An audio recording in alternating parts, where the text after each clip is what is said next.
Next, Sam Ortega. He did indicate he was leaving early, so he had class. Okay, so at this point in time, we will move on in our agenda. Oh, I'm sorry, I didn't see that. If you want 3 minutes, I'll be honest, you didn't mark it. That's why I overlooked you. Go ahead. Okay. Here's what Kim Savage didn't tell you. She does sit on the audit committee of the Illinois Student Assistance Commission. She sat there about a year, and she was sitting on the audit committee after all the scandal at ISAC, when, on the state taxpayer dime, on a Saturday, 76 state workers were forced to go to Operation Push headquarters in the city. Taxpayers paid for their hotel, they paid for their mileage, they paid for their meals. One state worker had to travel 500 miles round trip to attend.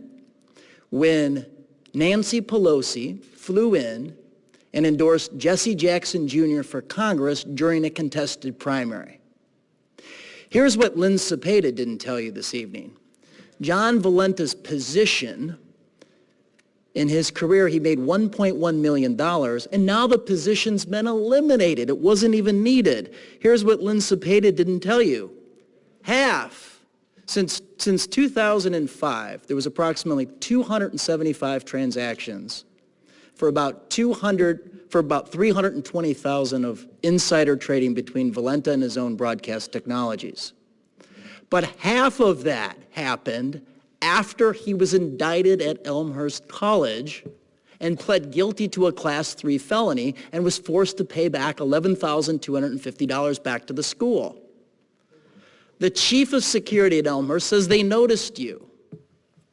It was printed in the paper on the indictment, and the radio station community is very close. Everybody knew. How didn't you know? If you had controls, how did since 2005, half of his transactions, half of his revenue flowed after it was printed in the newspaper? He was indicted for fraud, and then he pled guilty and was forced to pay restitution.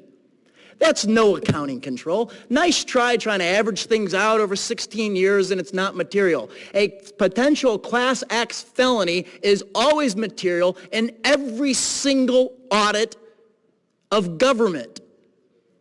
And it goes right back to the Chicago Tribune editorial board calling for your resignation because you've abrogated your duty. You have one primary duty as a board member, and that is to give scrutiny to financial transactions. In May, on my first public comment, I implored you that when you spend money, be diligent.